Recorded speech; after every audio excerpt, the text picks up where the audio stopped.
untuk menanyakan apakah memang benar terjadi penangkapan.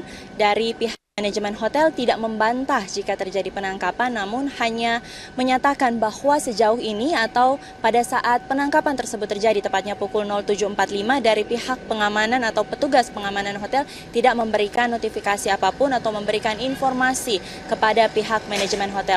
Belum juga terkonfirmasi Zilvia terkait atau sudah berapa lama sebenarnya Jessica Wongso menginap di hotel ini, karena memang menurut informasi sebelumnya yang sudah dipublikasikan bahwa Jessica Kumala Wongso diketahui sudah tidak berada di kediamannya sejak hari Kamis lalu. Pihak manajemen hotel enggan untuk mengkonfirmasi sudah berapa lama Jessica Kumala Wongso menginap di hotel tersebut, dan juga belum diketahui sebenarnya di lantai berapa dan di kamar nomor berapakah tepatnya penangkapan tersebut terjadi. Yang diketahui hanya memang penangkapan terjadi pada sekitar pukul 07.45.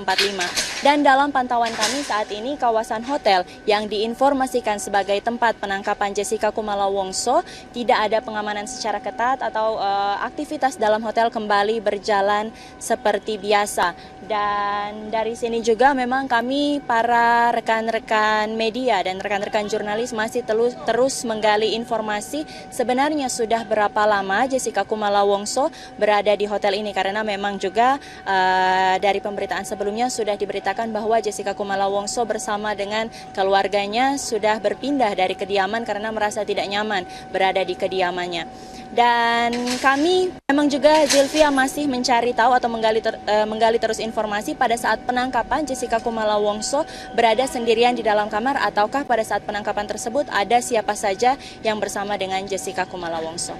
Untuk sementara demikian informasi yang dapat kami sampaikan, kembali ke Zilvia di studio. Yang menyatakan bahwa sudah cukup bukti untuk menetapkan Jessica Kumala Wongso sebagai tersangka atas pembunuhan Wayan Mirna Salihin.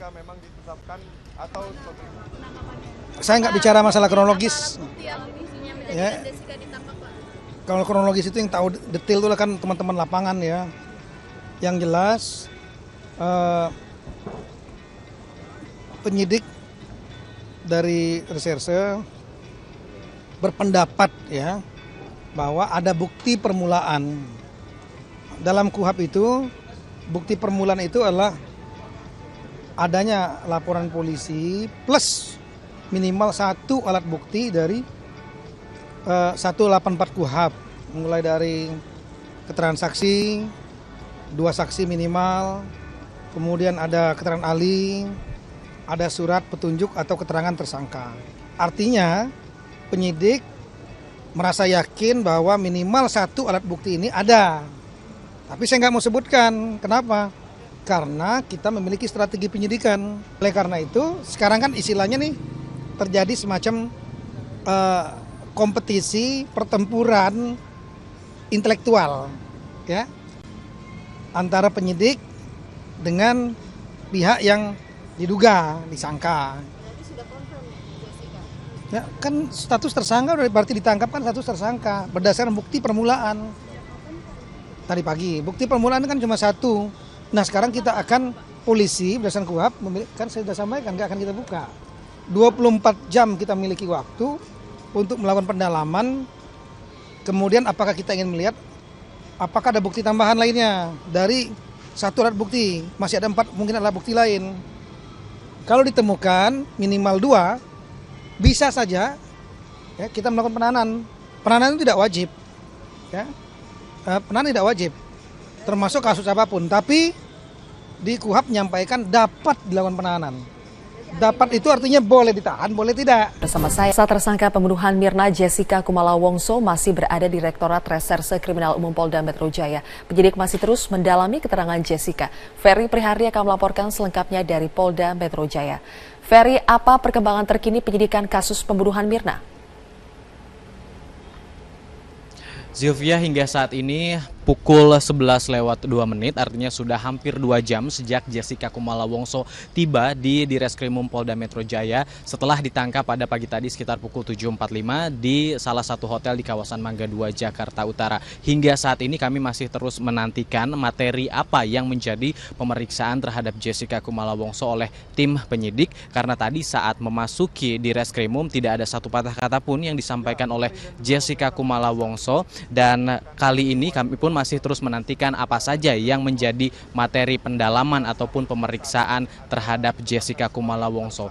Sementara itu, sampai saat ini kami masih menantikan kedatangan dari pejabat Polda Metro Jaya, baik Kapolda, Kabid Humas ataupun Direskrimum Polda Metro Jaya yang akan memberikan keterangan dari Polda Metro Jaya ini mengenai apa saja materi yang akan diperdalam kepada Jessica Kumala Wongso, mengingat kita sudah mengetahui bersama bahwa Jessica sendiri sudah diperiksa beberapa kali. Dari catatan kami sudah 4 kali Jessica Kumala Wongso diperiksa oleh penyidik Direskrimum Polda Metro Jaya dengan pertanyaan yang mungkin berbeda-beda. Bahkan Jessica sendiri mengaku pernah ditanyai pada satu pemeriksaan hingga ratusan pertanyaan oleh tim penyidik. Apakah penyidikan ataupun pendalaman materi yang dilakukan hari ini juga sama dengan pemeriksaan-pemeriksaan sebelumnya? Tentu akan kami konfirmasikan nanti ketika sudah ada pejabat ataupun ketika memang Jessica sudah selesai menjalani pemeriksaan hari ini. Sementara itu, terkait dengan status Jessica yang sudah dipastikan bahwa dirinya adalah tersangka dalam pembunuhan Wayan Mirna Salihin pada 6 Januari lalu sudah dinyatakan secara langsung oleh Kapolda Metro Jaya Irjen Pol Tito Karnavian di tempat yang berbeda pada pagi hari ini setelah proses expose ataupun gelar perkara dilakukan kemarin antara kepolisian dari Polda Metro Jaya dan juga dari Kejaksaan Tinggi DKI Jakarta. Dan berikut adalah kutipan pernyataan dari Irjen Pol. Beralih ke informasi, Polda Metro Jaya kembali melakukan gelar perkara kasus kematian Wayan Mirna Salihin di Kejaksaan Tinggi Jakarta hari ini. Meski sudah masuk dalam tahap penyidikan, polisi masih belum menetapkan tersangka atas kasus ini. Hal ini disampaikan Direktur Reserse Kriminal Umum Polda Metro Jaya, Kombes Pol Krisna Murti. Menurut Krisna, jajarannya akan kembali berkonsultasi dengan Kejaksaan Tinggi untuk melengkapi berkas-berkas hukum. Ia juga menambahkan sejauh ini Polda sudah memeriksa 7 orang pegawai Cafe Olivier hingga Jumat dini hari. Polisi juga akan melakukan rekonstruksi pembuatan kopi di Cafe Olivier untuk mengetahui jelas proses pembuatan kopi yang diminum oleh Mirna.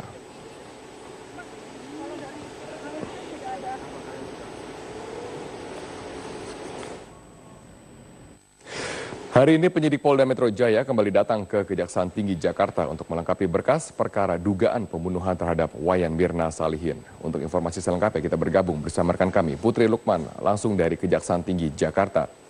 Putri, berkas apa saja yang dibawa penyidik untuk melengkapi berkas-berkas penyidikan?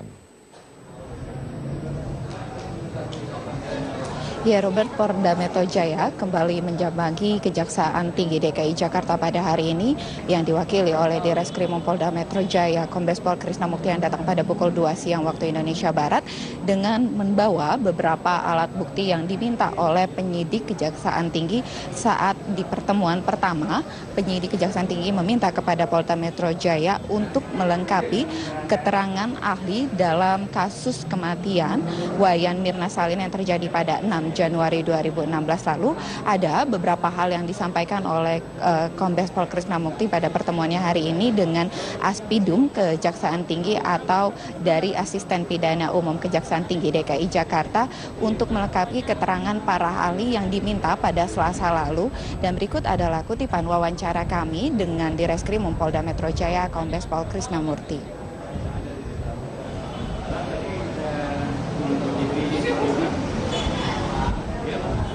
Saya memimpin tim penyidik untuk memaparkan apa yang kemarin sudah kami paparkan dengan beberapa kelengkapan. Berkas belum kami kirim. Ini konsultasi expose ya. Ini konsultasi sekaligus expose. Nanti dari paparan kami apalagi. Tapi untuk keputusan penetapan tersangka dan lain-lain, keputusannya ada pada gelar kami di Polda Metro. Tapi kan kami harus konsultasi dulu. Ya. Robert. Ya Putri, lalu seberapa penting arti expose yang dilakukan hari ini? Ya Robert, hari ini pertemuan antara Polda Metro Jaya dengan Kejaksaan Tinggi DKI Jakarta bisa menjadi jawaban kepada publik kapan penetapan tersangka, karena hingga saat ini meski sudah meningkati atau penyidikan, hingga saat ini belum ditetapkan juga tersangka dari kasus kematian Wayan Mirna Salihin yang meninggal atau tewas setelah minum kopi bercampur sianida. Dan tadi juga dari Kombes Pol Krisnamukti mengatakan bahwa penetapan tersangka akan dilakukan setelah adanya keputusan dari gelar perkara. Dan hari ini Kombes Pol Krisnamukti juga membawa beberapa alat bukti dari keterangan tiga ahli, yakni yang berasal dari pihak kedokteran forensik, pihak laboratorium forensik, dan juga 3 psikolog. 3 alat bukti inilah yang juga akan menjadi kekuatan dari Polda Metro Jaya untuk bisa menetapkan tersangka. Pengamat pidana pun mengatakan bahwa sebenarnya sudah cukup alat bukti yang dimiliki oleh Polda Metro Jaya untuk menetapkan tersangka, yang meski memang saat ini belum cukup kuat, maka itu memang dilakukanlah konsultasi dan juga ekspos Polda Metro Jaya bersama dengan Kejaksaan Tinggi DKI Jakarta. Robert. Terima kasih Putri Lukman atas informasi Anda langsung dari Kejaksaan Tinggi Jakarta.